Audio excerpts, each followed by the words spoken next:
and welcome to the Esports Meta. I'm Billy Sims. We're about to get started. So all you gamers, grinders, and glory chasers, welcome to North America's Esports Rundown for this week. Alongside me today, my co-host, Nicholas Layton. Let's get him on in here. How you doing today, Hey, Nick? Are you excited to talk about some esports? So the news is I'm pretty excited. It's been a good week. I just got back from doing a nice little tournament over the weekend for Magic and League of Legends and Overwatch. I did terribly, but it's not the point. I had a good time. It was over in Philly, so I got to go to Philly, and that was awesome. Pretty much it. What format did you play? I played Legacy. It was pretty cool. I was going to play in other formats. I just I have kids. So I couldn't get like 2 days to go play in different formats, but I was going to play in Modern. But no, I played in Legacy for a 5K. I mean, Magic's also one of those tournaments, one of those games where you need the budget to play. Yeah, I mean, I borrow cards, shamelessly to play in Legacy. Hey, you might I have cards. Yeah, but no, I have a good friend that I share a card pool with, basically. Oh, that's cool. So I luck out with that, and he has all of the good, expensive cards. You should probably share your kids with them too, so you get more time. He's got his own, so unfortunate, can't have him babysit. Well, Nick, I gotta admit, you got me a little flustered off the top. My intro is definitely a little slighted, a little jaded. I'm just trying to think, but I can't get past. We're sitting here arguing about Sylvanas versus Garrosh and WoW and what actually happened. And we're not going to go into it, but you definitely ruffled my feathers with it, man, saying that stuff.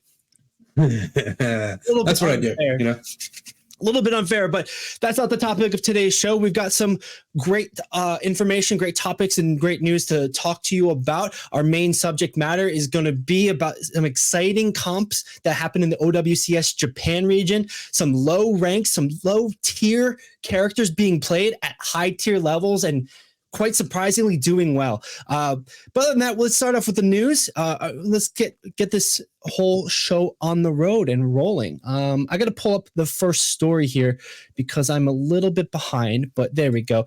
All right.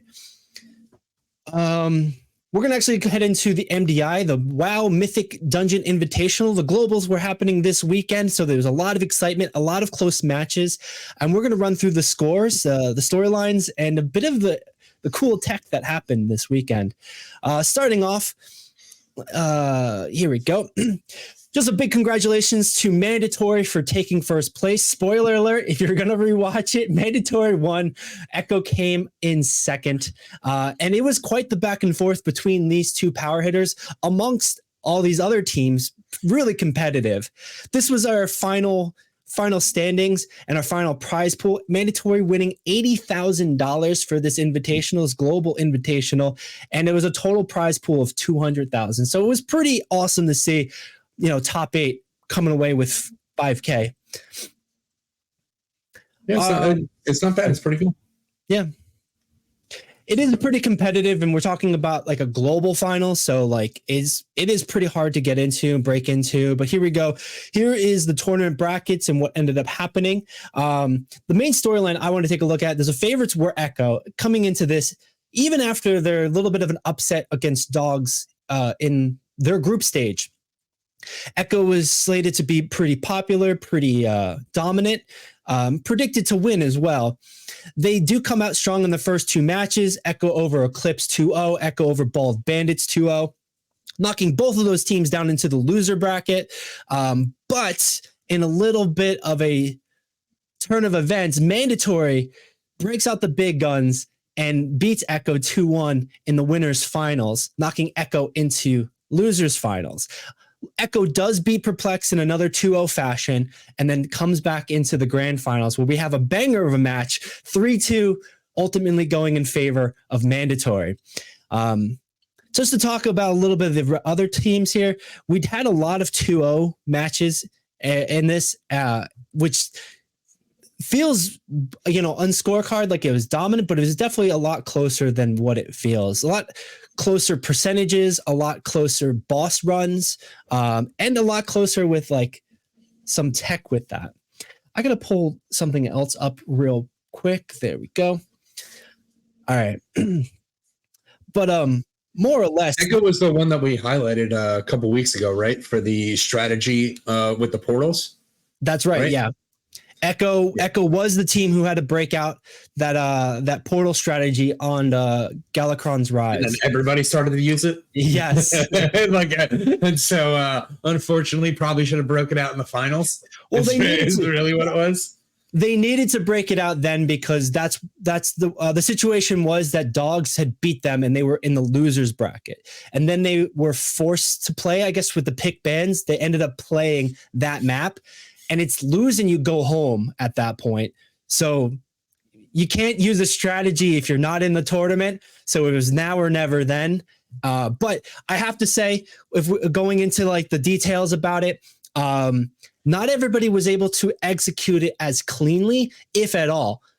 And that was one of the points I wanted to talk about here. But really, I wanted to highlight another strategy first and foremost, because we had that exciting tech by Echo, who do or died, did it 2 weeks ago, and we went over the amazing just cleverness of it and creativeness of it. But there was another very unique tech that happened this week. I want to bring you over into this video posted by Warcraft, but just briefly, I'm going to play it, and then you can see what happens. They're running, they're on a rocket, they're moving super fast. They hop off the edge. They do not go through the portal here. And then they're just flying, floating down, and they perfectly land to where Chromie is for the RP, the role playing, activate it, and get through this next portal to the final two bosses, the final section, the final stage for the last two bosses here. It's such a crazy tech. And Nick, I think when you shared this with me, you were like, what the hell is even happening here? I know they're going fast and they're flying, but what are they even riding? I just don't know where the rocket, I don't know where the rockets came from. I was like, I understand like the slow fall and everything like that. Like I was like, oh, I get this part. And I was like, that's awesome. Just like, were these like goblin rocket boots? Like essentially, like is really what it like felt like. It's just like, but they were rocket cars of some sort, like rocket scooters. So like I haven't played WoW in like a year, so I have no idea what this item might be. But you know, this is the stuff people watch this for. They don't watch it for tank and spanks, just like in general. Just if anybody from not Last Hope, but anybody from any other game, not Echo, not Last Hope. You guys gave us something to really blow up about. But like everybody else, like come with some grenades or something. Well, I would just jump in and kind of say that I do sometimes there's certain points where it's cool to see like a tech where how they use cooldowns to like beat a boss within a certain phase where like 99% of players won't be able to like burn a boss in that phase. So like I feel like DPS races in that way are really nice and cool to see. But otherwise, yeah, like just kind of seeing, okay, here's 500 mobs for 100% of your mob percentage right now. Okay, cool. You don't really get the feel of the technicality of that as much as you do where it's like characters go fast, characters go fly, characters skip 20 seconds, 30 seconds of race time, basically. Could you imagine this happening in like a Olympic 300 meter dash or something where it's like somebody just pops on a rocket and just like cuts a corner and then it's like, yeah, okay, we're good. This is, I mean, similarly, something like this did just happen in like in an actual sports race, right? Where the was it the Chinese team? Like, was it speed skating or bike? It was speed skating. Yeah. And like they just manipulated the way everybody thought about everything because of the way they did stuff, right? And they ran, and then basically people thought the whole race ended by the time one person like crossed. And the first and second place ended up being the Chinese contestants because everybody gave up when the one person crossed after they realized that, like, oh my God, she's about to just win the whatever. Right. And then they lost second place. Yeah, let me pull that video up really quick because it's super fascinating because there's a general meta where the skaters start slow and off the line. And she was just booking it right out the gate. One of the Chinese teammates booked it and was basically lapped them. And then the second one bumped to the front and stayed there. Dude, it felt like somebody was playing Mario Kart. Like it literally felt like somebody was playing Mario Kart where like everybody didn't know the map. And like this one person was like, I got it. And just right. Here's the video real quick. Coming off the line. everyone's kind of going slow. Nothing's matter. Like, and then the Chinese skater comes in just all around and like just books it, whereas everyone else is going slow. Eventually, just gas. Eventually, they get to the last lap, and like everyone stops, thinking, "Oh, it's over already," because mentally everyone's together. The one skater lapped them, stays there, but the other Chinese skater keeps going, beats out the other skaters, and ends up coming in second. So they see the flag, they wait. Like it's just such a mind trip. If I can say mind fuck, it's definitely that. And it's such a clever, sneaky thing. Strats. Pure strats, bro. Pure strats. What was it in the Olympics like 4 years ago or something? They took a loss just so they could get a better pairing in volleyball. Like Chinese team again. Dude, they got the best strats. like, what are we doing here? They got IRL best strats. Like, what's going on? But they're not playing with honor, right? I know. Change the rules. You're right. You're here to win. You're not here to make friends. But yeah, back to WoW on this, especially this, it's very equivalent to being a race. So it's really cool to see them break out tech. Let's watch it one more time once it loops around. Because like realistically, what you're seeing is all 5 characters, they hop on a rocket. So their speed is really fast. As soon as they jump off the edge, they hit a spell or cast levitate or slow fall on each other and basically just coast the distance all the way through this. Normally you'd go through those gates and they'd be a lot slower. You'd fly on a magical dragon and it have a consistent speed. So like they have to, congrats to them. They cut off like easily a good 10, 20 seconds on that, doing that. And it's such a cool thing to see in this tournament, though it didn't really make a difference at the final standings here. Last hope. No, it pushed them into not getting to getting more money. Essentially, like they were able to make 4th, right? Fair enough. Yeah, perplexed in 3rd, Lost Hope in 4th. Yeah. Was it Lost Hope that did that? I know it was the name at the top, but I'm not sure if that was the team. I think it must have been. Yeah, it was Lost Hope. Yeah, they lost Perplex right there.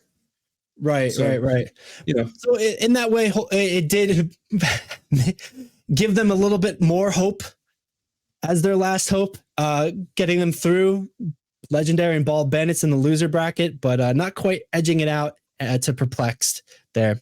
The MDI as a whole was super exciting. It was all plus 24s and 25s with pretty difficult affixes.